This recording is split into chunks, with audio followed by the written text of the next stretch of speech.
Welcome back to the Stuff About Money They Didn't Teach You in School podcast. I am Erik Garcia, certified financial planner, and joined with my co-host, Xavier Angel, certified financial planner. Erik, I'm great to be here today. I am great to have you here today, brother. All right, Xavier, we find ourselves in an environment, a financial environment where interest rates are going up. That's kind of one of the themes that we're seeing right now financially. The Federal Reserve, they meet, they're talking about, do we raise rates, do we not raise rates, but what does that even mean for the average person out there? Basically what it means is money is getting more expensive. When they raise interest rates, that just means it's more expensive for somebody to borrow that money. I think the way that most people, the average person, experiences that is going to be if they're looking to buy a house or get a loan or refinance, because those interest rates on those mortgage rates are going up.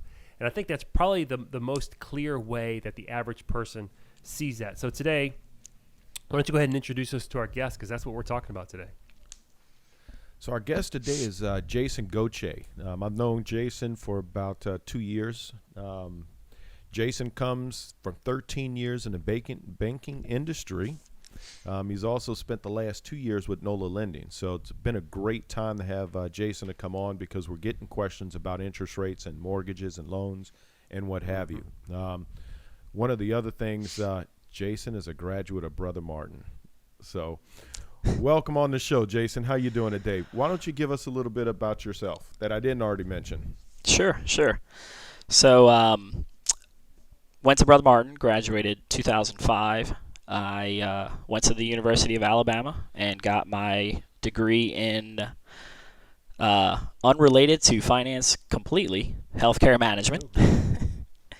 And then from there, I got my master's with UNO, just a business administration. And I don't even remember the year. Could have been 2012, could have been 2013. It's all kind of a blur at that point. Healthcare management, that's something I did not know about you. Yeah, so it's only like 2 healthcare classes. So it's basically a management degree with 2 healthcare classes. So it wasn't really that much different than your typical management degree. Born and raised in New Orleans. I've been married for 8 years, or it'll be 8 years this year in June, and we have a lovely 6-year-old daughter. So I got a question. How is it possible that a graduate of the University of Alabama can have any success business-wise in Southeast Louisiana? Like, is that... Shh, we just don't tell them. We don't tell them. Like, not until they start liking you already. Like, then you tell them. Do you and wear then it's University of Alabama stuff around town? Like socks. Okay, that's good. Socks. No one knows it. No one knows it. Crimson Tide underwear. All right, now on the weekends I will wear my Alabama shirt, and occasionally you'll get the boo here and there, but you'll get that Roll Tide, and that'll make it worthwhile. Funny story. When I graduated from Tulane, this was 2001. I just graduated, and my wife graduated from LSU. And it was the first year. It might have been 2002, because we were living in Baton Rouge, and LSU and Tulane were playing each other for the first time in, decades. So forever. I just graduated from Tulane, so I am proud of being a Green Wave, and I got my Tulane stuff on, and man, we are tailgating right there. And dude, LSU fans are rough. They are rough, man. So if they treated me with Tulane stuff, I can't imagine what you get with Alabama. So anyway, all right. Real question. Well, now I think I gotta give a shout out to my Loyola Ramblers, Loyola Chicago. Woohoo! All right, Loyola. Wait a minute. There's 2 Loyolas, Xavier? Two. There's a couple. I think there's many.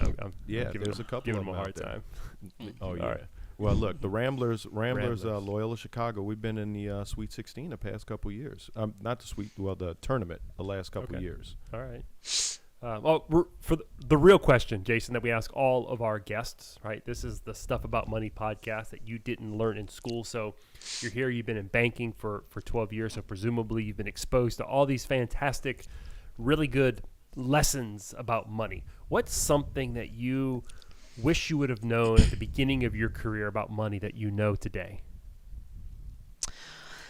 So, ever since you emailed me, a couple of questions that we were going to talk about, this is one that has been a big head scratcher for me, and I think I keep coming back to this conversation I had with my older brother, who is an advisor as well, in Texas, and we were just kind of discussing, kind of like money and futures and future things and things like that, and he asked me if I had retirement accounts outside of 401ks. He asked me if I had a brokerage account set up, and at that point, my wife and I were pretty comfortable, and we had excess cash, and it's not like we were really investing it, but we were just kind of like socking it away, and we kind of had like this pretty big heart to heart about, man, you need to make a budget, your excess cash, where's it going? It needs to go somewhere. And that was, God, like 3.5 years ago, maybe. Yeah. So when I had that conversation, like within a week, I had a Roth IRA open for me. I had a Roth IRA open for my wife.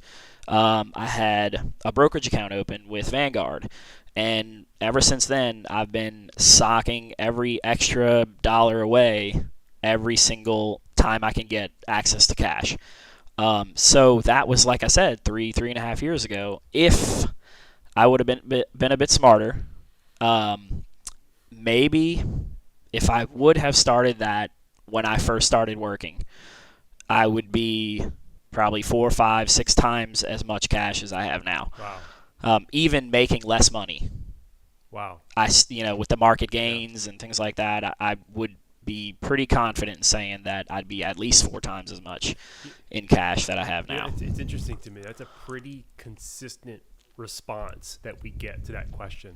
And a lot of our guests are, we've had portfolio managers and business owners of very, very, very, very large businesses and investments, and it's this very similar response.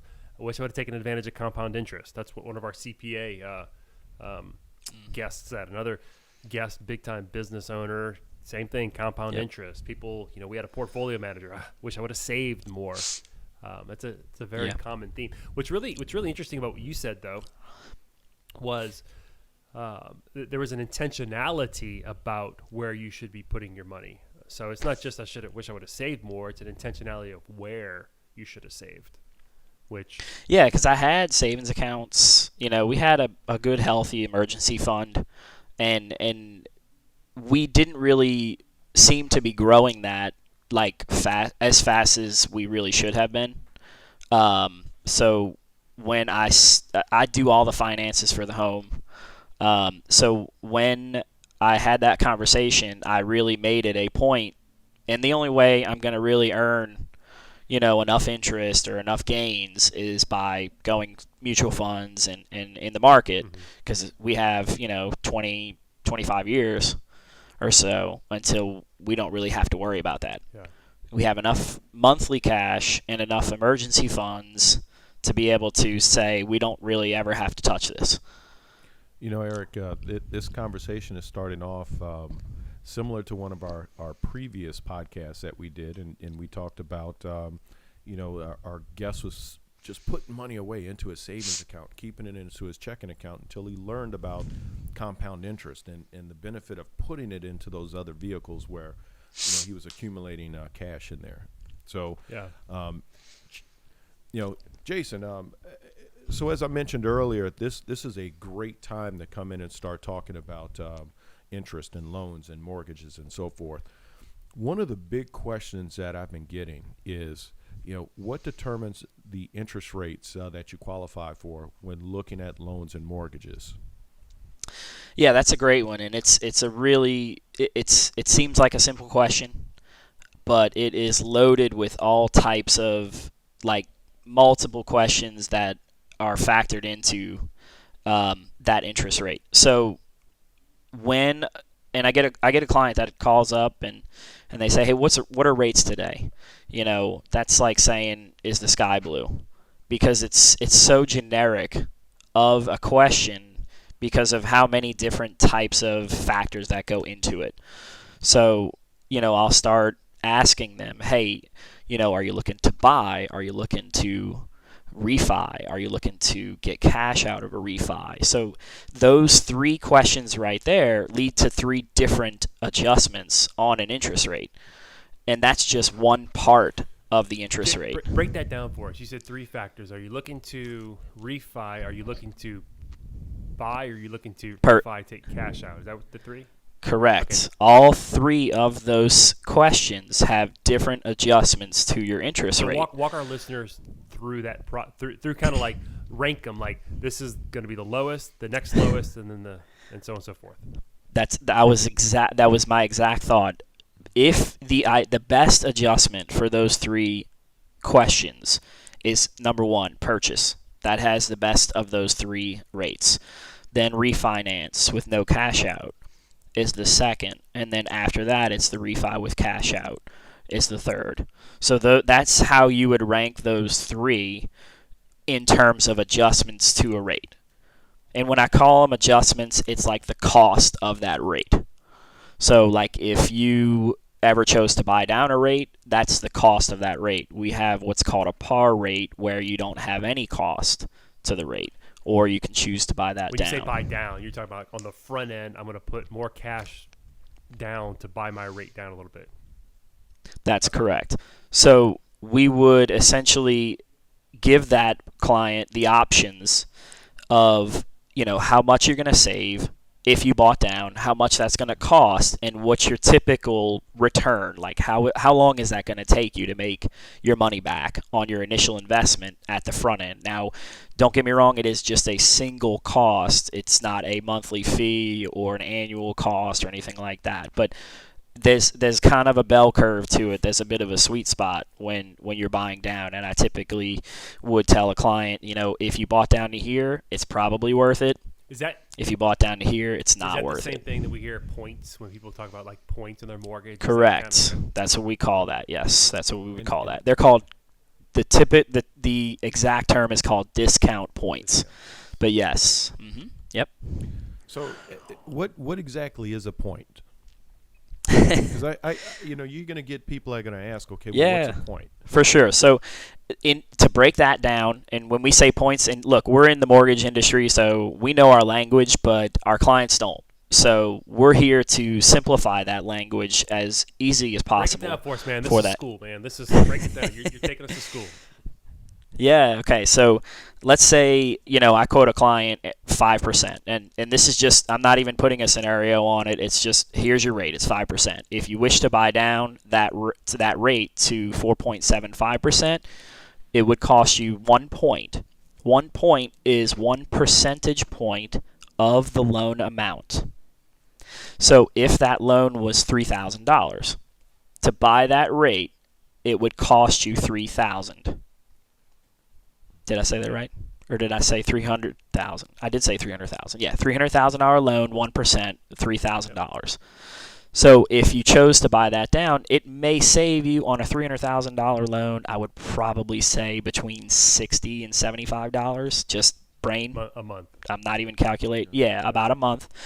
And so your buy down back, or your time it would take you to make that back, 3,000 divided by, let's just call it the 60. That's 50 months.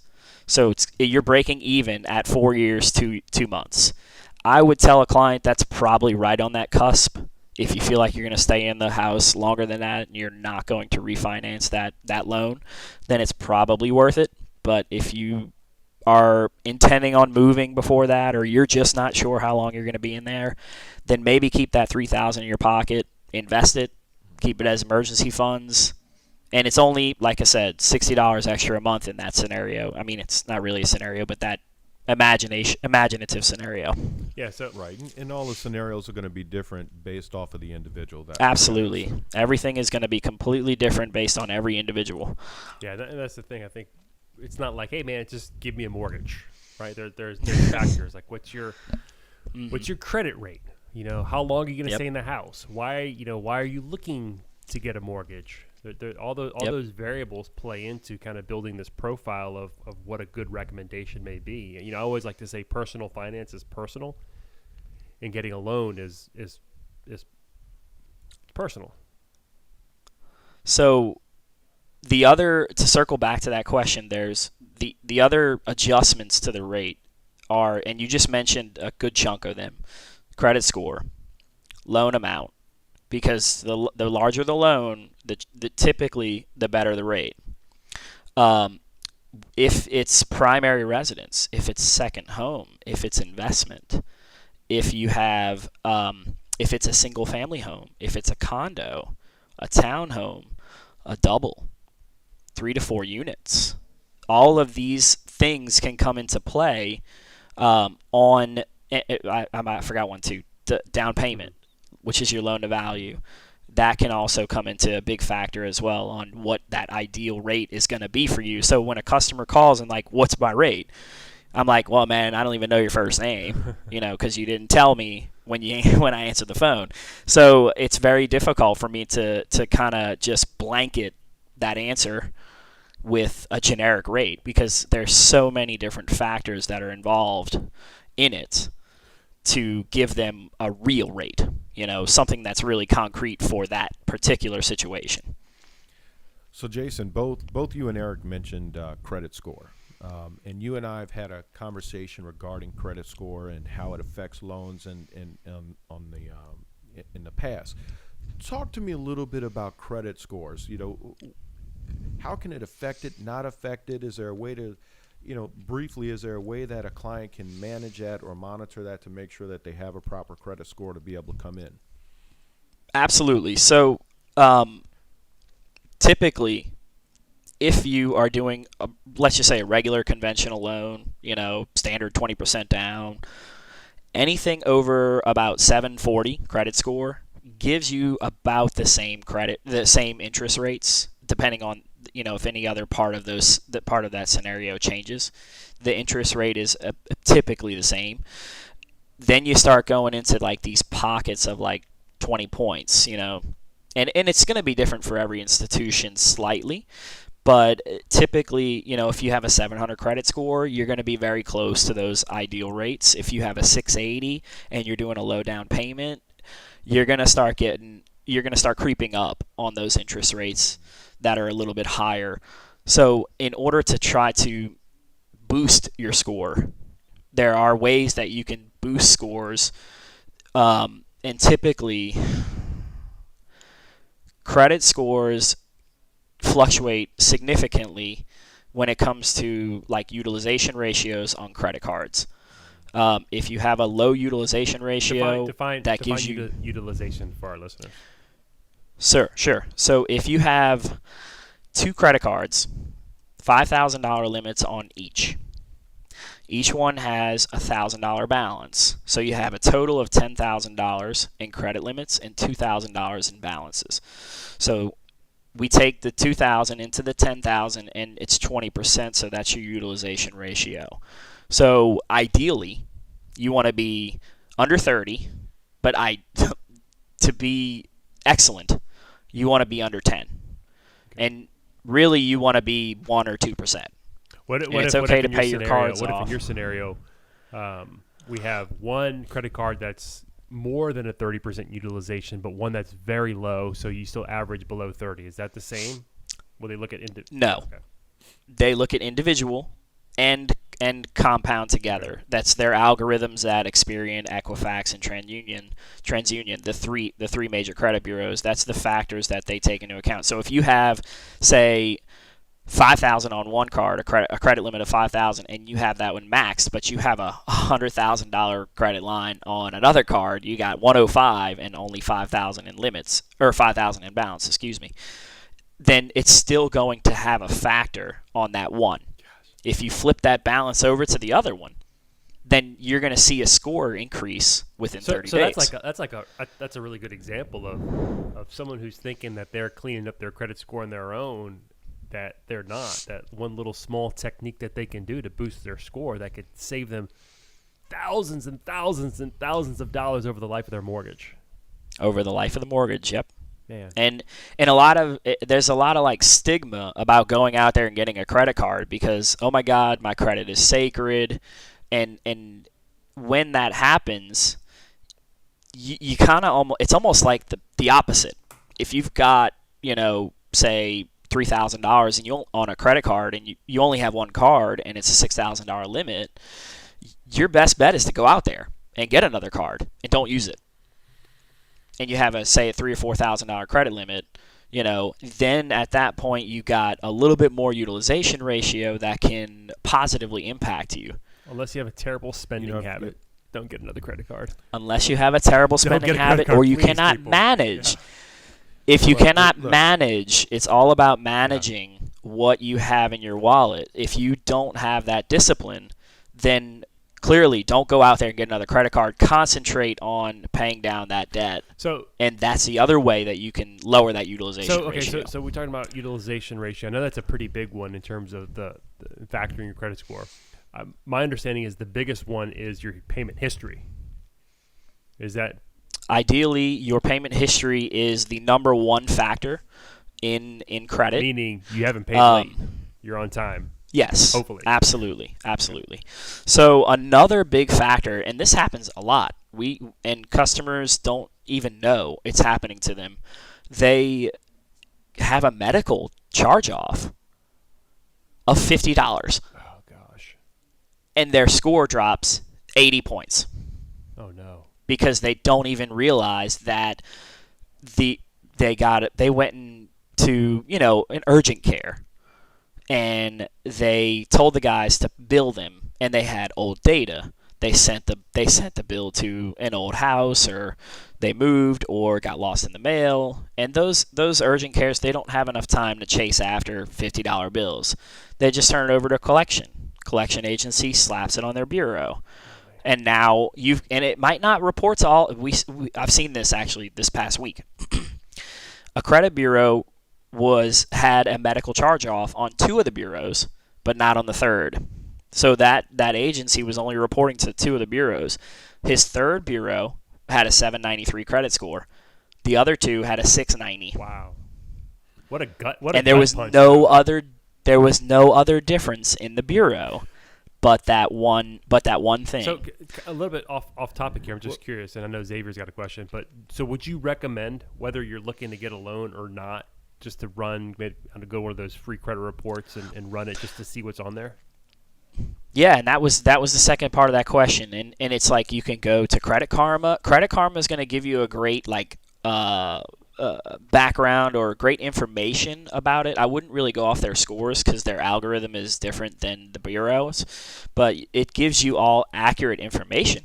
So there's nothing wrong with going on there, creating a brand new account, and just monitoring it to make sure there's nothing funny happening. Or there might be something on there that you were not aware of and that you can take care of and clean up before you go and do an application.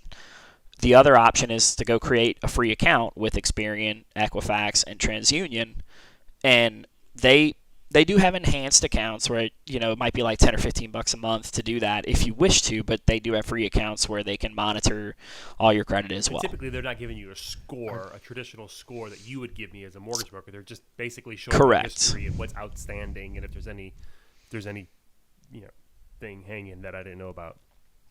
Absolutely, yeah. Those credit scores that those 3 give you are slightly different. Now I'm gonna jump in here because I can see you guys are excited about this topic. I mean, we could talk about this all day long. But why you want to wreck our fun? Why you want to wreck our fun if we're having fun? So I'm gonna flip it a little bit because now I want to ask you from the other side. So as we have individuals who are graduating from college and just getting started in their career, what can they do to build their credit? That's a good question. So multiple factors, but I would say the biggest one is if they have, say, a parent that might be willing to add them as an authorized user to their card. Don't give them the card because, kids out of college might be kind of crazy. They need that emergency pizza, you know what I'm saying?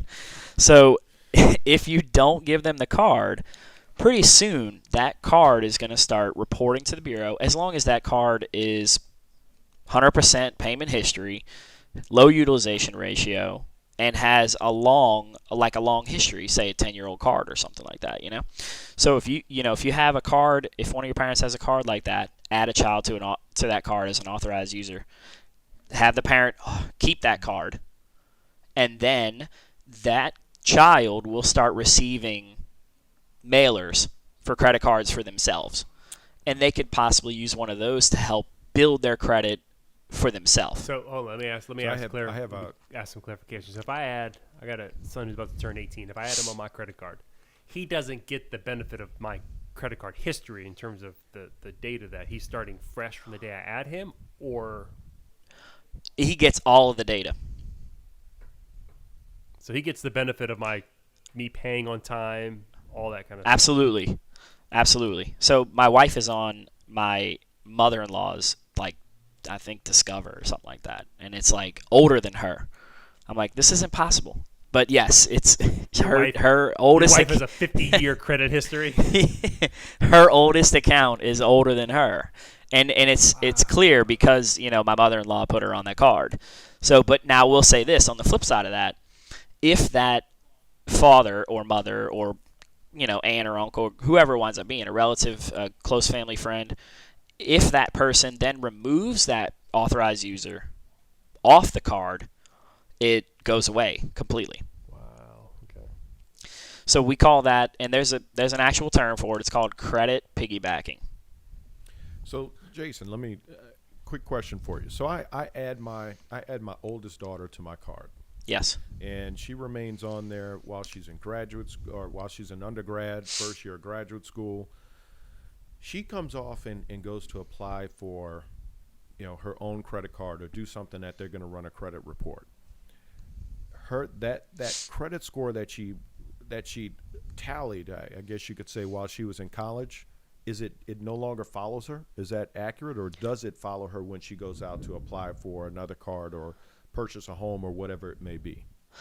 So I'm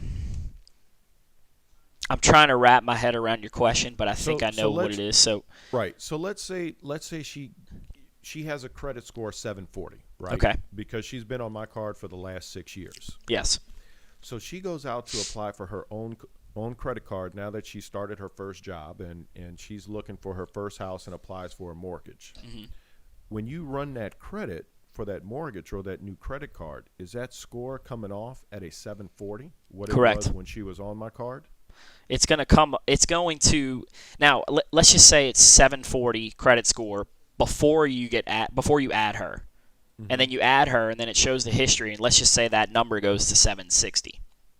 Okay. She goes and applies 5 years later. She's still on that card, and let's say her score is like nothing else on it has changed, and her scores are still the same. She goes and applies. They're going to pull 760. If you take her off and everything else is the same, they're going to pull 740. Because that card is going to not show on the credit bureau anymore at all. It's not the same as closing your own personal card, which continues to age even closed. Really? Gotcha. So yes. if I close a credit card, so I can't use it anymore, I still get the benefit of. You're still getting the age and the payment history. Correct. Okay. That's good to know. There's nothing worse. So it's still giving you an increase in average age of accounts. Nothing worse than having an old credit card that is tied to some account somewhere, and something gets paid, and then you get a late notice, and you're like, crap. Got a $30 overpayment fee. So other than putting a child on a card, is there anything else out there? What if they went out and got a bill in their name? Does that help with the credit score? What are some other tools and techniques that they could use? So when it comes to utilities, say like they go and rent somewhere for a couple of years, and they sign a lease. Leases don't get reported to credit bureaus. Energy bills don't get reported to credit bureaus. Utilities in general don't typically get reported. Phone bills as well don't get reported unless you don't pay. So then those bills become negatives on your credit bureau, as opposed to, so there is no real way to get those to be positives. They all just become negatives if you stop paying and you have a balance and it gets charged off. Then you get all the bad part about it and none of the good, unfortunately. But yes, so I would say other options, because on a credit bureau, you have what's called a trade line, which is a credit card revolving, and you have installments, which would be a car loan, a mortgage, an unsecured loan, things like that would be called, or home equity line of credit. That's going to be on the mortgage side, but it's still kind of an installment type of loan.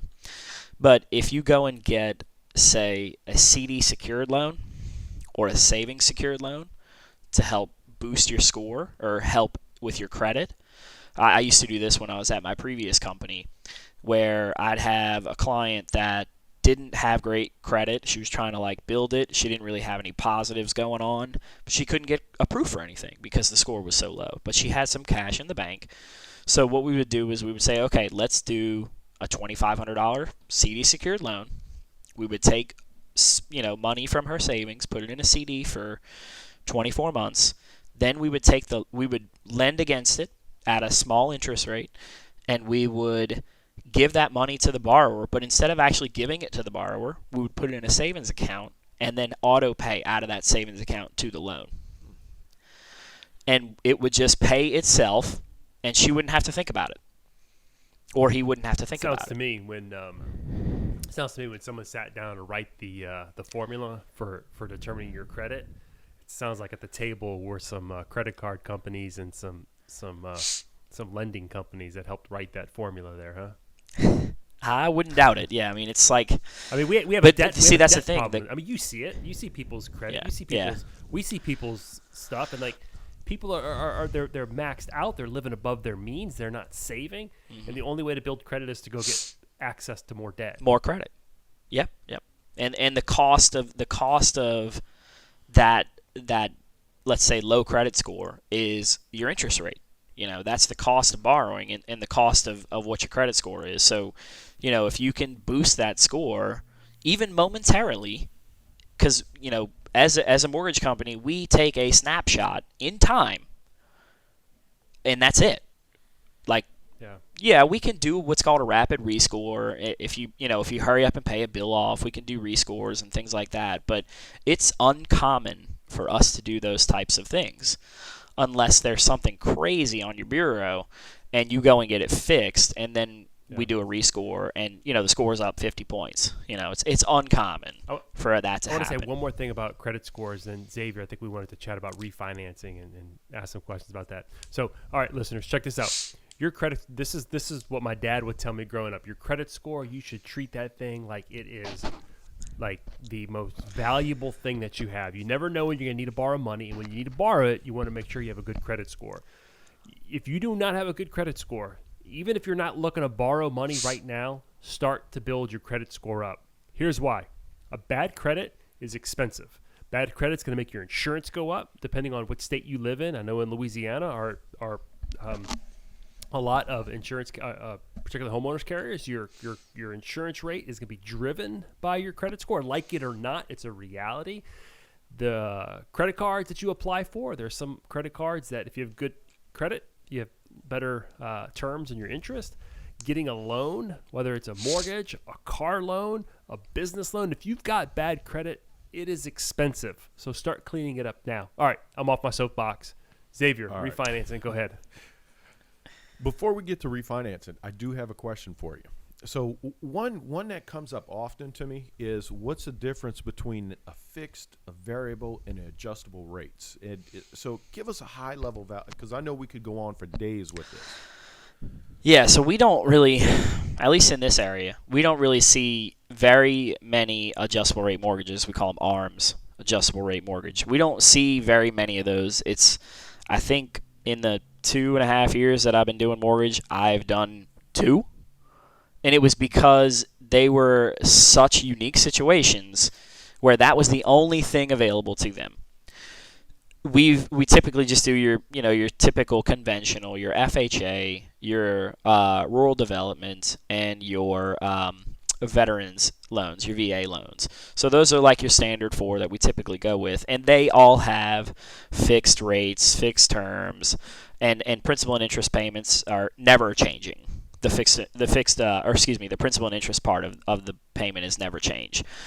For an adjustable rate mortgage to be like an option is, say, I'll give you a good example. Condos, they have to be approved to go conventional or FHA or things like that, and there's stipulations involved. There's like a checklist, we call it a questionnaire, that has to be answered, and if that questionnaire is not acceptable, they cannot go conventional, FHA, rural development, or VA. It's not an acceptable program to go that way, and a lot of times that questionnaire kind of like gauges the value of that property and the volatility of the value of that property. So let's say it's a brand new condo build that's being built, and the builder is finishing one at a time, and the first one's finished and he's ready to sell it. That condo is not ready to go conventional because the whole condo association, now we're starting to get pretty technical, but the whole condo association is not completed. The homeowners association of that condo has not been turned over from the builder. Those are two factors that would go into play if they were turned over and completed to be able to go conventional or typical traditional financing. So in those scenarios, they would have to go a portfolio or an adjustable rate mortgage. So we have, Knoll Lending Group has an excellent portfolio loan with, we're owned and operated by Fidelity Bank, but we have an excellent adjustable rate mortgage portfolio loan for these types of condos. If for some reason, we can't go traditional financing, the only route to get into this condo is to go adjustable rate mortgage. And it's not an end-all be-all kind of thing. It's, let's get you in here, and then in 3 years, once the condo is completed, I will call you, and we will refinance this to a 30-year or 15 or whatever term you wish to do at that point. As long as those adjustable rate mortgages, that's what got a lot of people in trouble prior to the 2008 because they were borrowing money and back then. Guys, look, if you're looking to finance today and you're like, I missed the boat, interest rates are so high. Interest rates are still really, really, really low. My first mortgage was a 5% ARM. So adjustable rate for 5 years, and then had to be refinanced because interest rates at that time were 7.25 probably. But yeah, be careful with those, because if you're loaned to your maximum amount that you can borrow on, and that adjustable rate when a term comes to adjust to the current rates, if rates are higher and you're living right on the edge of your money, you're in trouble. So Erik's giving me my cue in there because he talked about that adjustable ARM over the course of 5 years and then refinance. So tell us about refinancing, Jason. When's a good time to refinance? What is refinance? Talk to us a little bit about that. So like I said at the very beginning, there's 3 typical reasons for an individual to come to us and say, hey, I would like to pursue getting a mortgage. One is, of course, that purchase, where you're either moving to a new home or you've been renting and you're going to a purchase and purchase a home for the first time or subsequently. And then the other option is refinance, or the refi cash out that I mentioned, which is essentially a refinance with cash that you would get. And those 2 options is very dependent on the goals of each individual. So if the goals, let's just start with refinance, no cash out. If the goal of that individual is to get the lowest credit score, get the lowest interest rate that they can possibly get, then we're going to analyze what they currently have, tell them what the difference is, explain to them the cost of the refinance and what's involved in that, and then say, hey, does this make sense to you? You're going to save, $100. So if I'm at a current 4.25, let's just throw out 4.25, and I've been paying on this for 8-9 years, and rates have come down, and I come to you and say, Jason, I see rates are 3.5, 3.75%. That would be I could come in and refinance then and get that lower rate. Is that how that would work? Correct. But every situation, and a lot of people like to say the typical benchmark for refinancing is like saving 1% on your interest rate, but in my opinion, even that is still kind of iffy because it's really, like I said, it's always dependent on the situation. So if you are 13 years into your loan and you're going to go 0.75% lower on interest, it's probably very close to being worth it or not, because that savings that you're going to realize every month is going to partly be because you're reterming back up to a 30-year, and you're adding 13 years back to your loan. And those are the kind of questions that I'm going to ask a client. I'm like, do you want to go back to a 30? Does that make sense to you? And the client's, say, 50 years old. She's like, well, no, I don't want to be 80 and still paying a loan. So she may ask, what about a 15? So we can analyze whether doing a 15-year loan, which is going to have typically slightly lower interest rate than a 30-year, so that we may get an individual into a 15-year, have the same exact payment that they originally had, and shave 2, maybe 3 or 4 years off their loan. Then in that scenario, I'm going to say, look, this is probably a no-brainer, but you still have to look at it because, you do have fees involved in it, but you are shaving, 36 months, 48 months worth of payments off, and you're paying the same loan. Yeah. I think you kind of your scenario there, I think you do a good job of kind of capturing why it's important to have a trusted person to walk you through the different scenarios. I've had a lot of conversations over the past 3 years with clients about refinancing, and in some cases it's like, hey, it makes sense. I had a client who literally 10 months ago I recommended refinancing. They never did it, and then today I'm like, it's a coin toss. It's probably not worth it right now, and we're talking about 10-month difference. So I think having that conversation, talking out and looking at the numbers is a very fruitful and wise endeavor if you're considering refinancing. Yep. And I mean, I would even go so far as to say, you said 10 months, I would go so far as to say 2 months. If you spoke to someone 2 months ago about this, and you probably recommended it then, this is how drastic these rates have changed in an environment that's so crazy volatile for all different reasons. And I mean, it's just, if you were pre-qualified for a certain amount, and this is kind of one thing that I did want to touch on. A year ago, say the rate was 3%, and on a $400,000 loan, your payment was like $1,686. If you did that same loan today, let's say your rate's 5%, because I think the average national rate on a 30-year term is around 4.75. Wow. Right now. Wow. So let's just say a flat 5 to make it easy math. Your payment is, I did calculate it. More. It's right here. It's more. Oh yes, it was $21.47. Yeah. So that's a difference. I don't need a calculator. I don't need a calculator. $380 a month, and that, if you wanted to have the same payment of that $1,686, I kind of backed into that transaction, you would only be able to afford a $310,000 loan. You lost $90,000 in purchasing power in a year. Has the real estate market caught up to that? Probably not, but it might. We just don't know. It depends on supply. It depends on demand. It depends on every location is completely different. But I mean, those are the kind of things that buyers are currently having, concerns about. But to go back to the refi, if you have a refi cash out, there's going to be many reasons for an individual to do a cash out. So when a person comes over and says, and let me just stipulate this real quick. Hold on, let me.